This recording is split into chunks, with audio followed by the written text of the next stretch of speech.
चराचरं तत्पदं दर्शितं येन तस्मै श्री गुरुवे नमः। श्री हरि कथा रस रसिक प्रभु शंभुनाथ हनुमान प्रेम सहित आसन धरऊं सुनऊं कथा करुगान सुनऊं कथा करुगान। यं प्रव्रजन्तमनुपेतमपेतकृत्यं द्विपायनो विरतातरया पुत्रेति तन्मयतया तरोभिनेदुः तं सर्वभूतहृदयं मुनिमानतोऽस्मि। सच्चिदानन्दरूपाय विश्वोत्पत्त्यादिहेतवे तापत्रय विनाशाय श्रीकृष्णाय वयं नमः। कि अपने अपने घरन की सब काहू को पीर कि तोहे पीर सब घरन की। धन्य धन्य रघुवीर धन्य धन्य रघुवीर कि ना कुछ किया ना कर सका ना कुछ करने योग जो किया प्रभु आपने प्रभु आप ही करे योग कि जो किया प्रभु आपने प्रभु आप ही करे योग। कि भक्ति भगवंत गुरु चतुर नाम वपुएक इनके पद वंदन किए नासत विघ्न। सियावर रामचंद्र की जय वृंदावन बिहारी लाल की जय हो। अपने माता पिता सद्गुरुदेव भगवान की जय हो। व्यास भगवान की जय हो। देव जी महाराज की जय हो। राजा परीक्षित जी की जय हो। सत्य सनातन धर्म की जय हो। नमः पार्वती पतये हर हर महादेव। जय जय श्री राधे श्याम। अकारण करुणावरुणालय भक्त वांछा कल्प प्राणी मात्र की परम हितैषी परम सुहित सर्वेश्वर परमेश्वर अखिलेश्वर हमारे इष्ट देव हमारे गुरुदेव के चरणों में हम बारंबार प्रणाम करते हैं। यहाँ पर उपस्थित पूज्य आचार्य चरण पंडित श्री कुलदीप शास्त्री जी,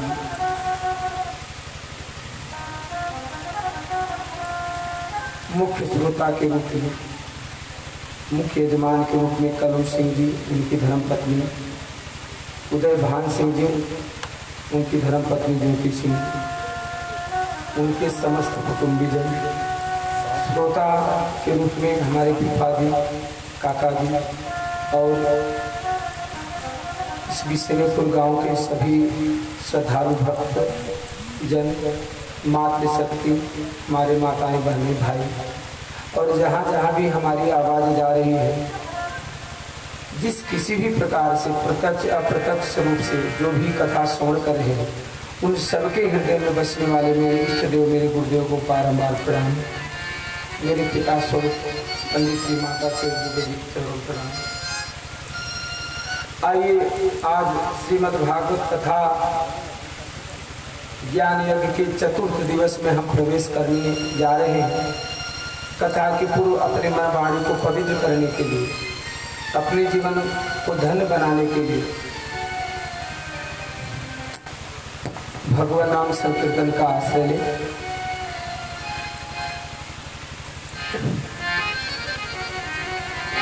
जय राधा माधव, जय कुंज बिहारी, जय राधा माधव, जय कुंज बिहारी।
अपने चरणों में स्थान प्रदान कीजिए नाथ।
कल हम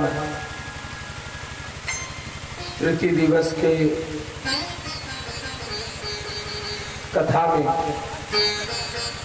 परम भागवत श्री प्रहलाद जी का चरित्र श्रवण किया। देखिए ये जो पर्व है, पर्व किस लिए आते हैं पता है आपको? बात मत करिए आप लोग, ये कथा का स्थल बात करने के लिए नहीं बल्कि बात सुनने के लिए। ध्यान दीजिए, सन 2006 में गुजरात के शिक्षा मंत्री हमारी कथा सुनने के लिए आए थे। उन्होंने प्रश्न किया कि स्वामी जी ये बताइए, उस समय मैं आश्रम में रहता था, तो प्रश्न किए उस समय, उस दिन महाशिवरात्रि का दिन था जिस दिन वो प्रश्न किए थे शिक्षा मंत्री। उन्होंने प्रश्न किया कि उत्सव क्यों मनाए जाते हैं, कि भारत में जो हर हफ्ते के बाद 10 दिन के बाद कोई न कोई उत्सव आता रहता है, लगभग छोटे मोटे कम से कम 40 त्योहार तो प्रसिद्ध त्योहार है अपनी भारतीय संस्कृति। एक त्योहार गया, दूसरा त्योहार आता है, तो ये उत्सव क्यों मनाए जाते हैं, उन्होंने प्रश्न किया। तो इदास ने उत्तर दिया, उत्सव इसलिए मनाए जाते हैं कि भगवान ने हमारे आपके अंदर जो सामर्थ्य दे करके इस धराधाम पे भेजा है, हम सबके अंदर भगवान ने सृष्टि करने का सामर्थ्य प्रदान किया है, अथवा हमारे आपके अंदर जो मनुष्यत्व है वो मनुष्यत्व कहीं समाप्त न हो जाए। हमारी संस्कृति के प्रति हमारे अंदर जो लगन होना चाहिए, हमारी संस्कृति के प्रति जो हमारे अंदर सम्मान होना चाहिए, अथवा अपनी संस्कृति के प्रति जो निष्ठा होनी चाहिए, वो निष्ठा कहीं समाप्त न हो जाए, उसके लिए उत्सव आते हैं। देखिए, स्वाभाविक है कि जिस दिन त्योहार रहता है, न चाहते हुए भी हम आप उत्साहित हो जाते हैं, न चाहते हुए भी उत्साहित हो जाते हैं। तो उत्सव इसलिए आते हैं कि हम अपनी संस्कृति को भूले नहीं, हम अपने धर्म को भूले नहीं। शास्त्र, संत और परमात्मा ने, भगवान ने जो शास्त्रों में हमारे लिए रास्ता बताया है, वो रास्ता कहीं हम भटक न जाए, उस रास्ते की याद बनी रहे, इसके लिए उत्सव मनाए जाते। ये बताइए, इस समय जब आप कथा में बैठे हो, अगर आप घर में होते या किसी दूसरे काम में होते, जरूरी नहीं कि अभी जैसा आपका भाव विचार है उस समय भी विचार बना रहता था। इसलिए कहते हैं कि जैसी संगत बैठिए तैसे ही गुण होए। कल की कथा मैं पूरी करूं, नहीं तो भूल जाऊंगा। मैं कथा बता रहा था संत रविदास जी, तुलसीदास जी के चेले ने आके बताया कि गुरुदेव, अभी जो आप बोलने जा रहे हो ना, किसको छूना किसको न छूना ये ध्यान रखना चाहिए, लेकिन आप मत बोलना। तो तुलसीदास जी ने बोला कि ये तुझे कैसे पता चल? बोले, गुरुदेव, जो मरे हुए बैल का खून लगा था झब्बे पे, कुर्ते पे, उसको मैंने चूस लिया, इसलिए हमको त्रिकाल ज्ञान हो गया। तब तुलसीदास जी महाराज को पता चला कि संत को समझने में गलती हो गई, मैं संत को समझ नहीं पाया। दौड़े दौड़े गए संत रविदास जी से मिलने के लिए, भैया आओ, फिर गले लगे। तो संत रविदास जी ने कहा कि मैं 50 बार गले लगूं, लेकिन अब कुछ होने वाला नहीं है। जब मैं आपसे गले लगा था तो मैं अपने परमात्मा राम की मस्ती में इतना मस्त हो गया था कि मैं नहीं, मेरा राम ही गले लगा था, नहीं तो कोई मरे हुए बैल के खून चूसने से त्रिकाल ज्ञान होगा। उनका शिष्य बताया नहीं संत रविदास जी को, लेकिन संत रविदास जी को पता चल गया कि जो हमारे हाथ में खून लगा था वो खून तुलसीदास जी के कपड़े पे लग गया, उसी को चूसने से इनके शिष्य को त्रिकाल ज्ञान हो। बोले, मैं 1000 बार आपके गले लगूं लेकिन अब कुछ होने वाला नहीं है, क्योंकि जब मैं पहली बार आपके गले लगा था तो मैं नहीं, मेरा राम ही आपके गले लगा था। अरे मतलब जब तुलसीदास जी गले लगे थे तो उस समय उनके हाथों में फूल लगा था मरे हुए बैल का, तो तुलसीदास जी का मन थोड़ा हीन भावना पैदा हो गई, 2 कदम पीछे हो गए। अब तुलसीदास जी महाराज कह रहे हैं कि भैया फिर से गले लगो। बोले कि अब कितना भी हम गले लगे, एक बार नहीं 1000 बार, लेकिन अब वो प्रेम नहीं प्रकट हो सकता। क्यों कि पहली बार मेरा राम ही गले लगा। कहने का मतलब है कि जब ऊंचे जो संत हैं उनके संग में जाते हैं ना, उनका हाव भाव विचार भले ही आकर्षित न कर सके, लेकिन उनके संग में जब हम रहेंगे ना तो हमारा जीवन स्वाभाविक रूप से बदल जाएगा। एक राजस्थान की संत हो गई सहजोबाई। सहजोबाई क्या कहती है कि सहजो कारज संसार में गुरु बिन होत नाही, हरि तो गुरु बिन क्या मिले, समझ ले मन माही। सहजो कारज संसार में गुरु बिन होत नाही, और हरि तो गुरु बिन क्या मिले, समझ ले मन माही। कई लोग कहते ना सत्संग की हमें कोई जरूरत नहीं। भैया हम सत्संग में क्या बताते हैं हमको सब पता है। भैया आपको पता तो है, लेकिन उसको आप आचरण में लाते नहीं। जैसे किसी को भूख नहीं लगती तो भूख लगने का टॉनिक दवा मेडिसिन जाकर के मेडिकल स्टोर या डॉक्टर के पास लाता है, डॉक्टर के पास, तो उसको भूख लग जाती है। ऐसे ही हमें भगवान की प्राप्ति के लिए जन्म मिला है मनुष्य तन, फिर भी भगवान की प्राप्ति की भूख नहीं जगती, भगवान के प्रति प्रीति की भूख नहीं जगती। इसी भूख को जगाने के लिए सत्संग और कथा, भगवान की कथा एक टॉनिक और मेडिसिन दवाई का काम करता है। कि सठ सुधरहि सत संग की पाई, सठ सुधरहि सत संग की पाई, पारस परसी उधात सुहाई, पारस परसी उधात सुहाई, सच सुधरहि सत संग की पाई, पारस परस उधात सुहाई, बिनु सत्संग विवेकन होई, बिनु सत्संग विवेकन होई, बिनु सत्संग विवेकन होई, बिनु सत्संग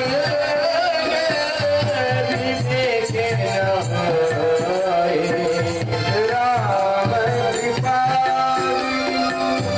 सुलभ सोई, राम कृपालु सुलभ सोई। आप कितना भी समझदार हो, कितना भी पढ़े लिखे हो, यदि आपके जीवन में सत्संग और कथा नहीं रहेगा ना तो आपका मन पता नहीं आपको कहां पटक देगा ले जाकर। क्यों? जानते तो सब हैं, लेकिन जानने के बाद किस समय क्या करना चाहिए एक विवेक की जागृति कथा से ही होगी। आप जानते हैं कि नहीं कि क्रोध नहीं करना चाहिए, तो क्या क्रोध नहीं करते? आप करते। आपको पता है कि काम विकार में ज्यादा नहीं गिरना चाहिए, फिर भी गिरते हैं। पता है नहीं गिरना चाहिए, गिरते क्यों है? क्योंकि कथा की कमी है जीवन में, भक्ति का रस आपको नहीं मिला। काम क्रोध और लोभ मोह की जब लग मन में खान, तब तक दोनों एक हैं, क्या मूर्ख क्या विद्वान। काम क्रोध लोभ मोह अगर आपके जीवन में रहेगा तो जैसे मूर्ख लोग गलती करते हैं वैसे विद्वान लोग भी गलती करेंगे। जैसे आपके सामने 56 भोग परस दिया गया, लेकिन उस 56 भोग को जब आप सेवन करेंगे खाएंगे तब आपकी तृप्ति होगी।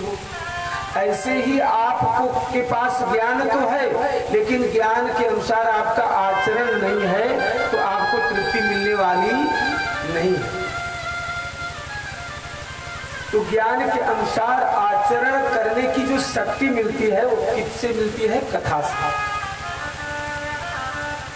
इसलिए कहते हैं कि राम कथा शशि किरण समाना, राम कथा शशि किरण समाना, राम कथा शशि किरण समाना, राम कथा शशि किरण समाना, राम कथा शशि किरण समाना, राम कथा शशि किरण समाना,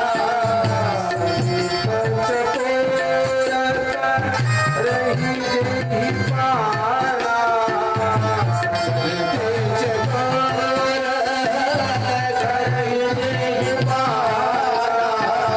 राम कथा शशि किरण समाना। भगवान की कथा शशि की, शशि माने चंद्रमा के किरण के समान शीतल करने वाला है। आज की कथा है अष्टम स्कंद मनवंतर की लीला। परम मंगलमय भगवत स्वरूप श्रीमद् भागवत महापुराण के अंतर्गत अष्टम स्कंद में सुखदेव जी महाराज ने मनवंतरों का निरूपण किया। देखिए सतयुग त्रेता द्वापर और कलयुग, ये सारे युग जब 1000 बार बीत जाते हैं, कितनी बार? ये चारों युग जब 1000 बार बीतते हैं तब एक चतुर्युगी होता है, और तब ब्रह्मा जी का केवल एक दिन होता है। ध्यान देना। और उसमें भी कलयुग का उम्र सबसे कम है, सतयुग का उम्र सबसे ज्यादा 34,56,000 वर्ष, 34,56,000 वर्ष का था सतयुग। उससे आधा 17,28,000 वर्ष का था त्रेता, जिसमें भगवान राम जी आए। उससे भी आधा 8,64,000 वर्ष का था द्वापर, जब भगवान कृष्ण जी आए। अभी भगवान कृष्ण की को लीला समेटे लगभग 5,200 वर्ष हो गए। और कलयुग का उम्र सबसे कम है, कितना? 4,32,000 वर्ष, जिसमें से मात्र 5,200 वर्ष ही बीते हैं। इसलिए कहते हैं कि कलयुगे कलि प्रथम चरण तो सभी युग 28 बार बीत चुके हैं।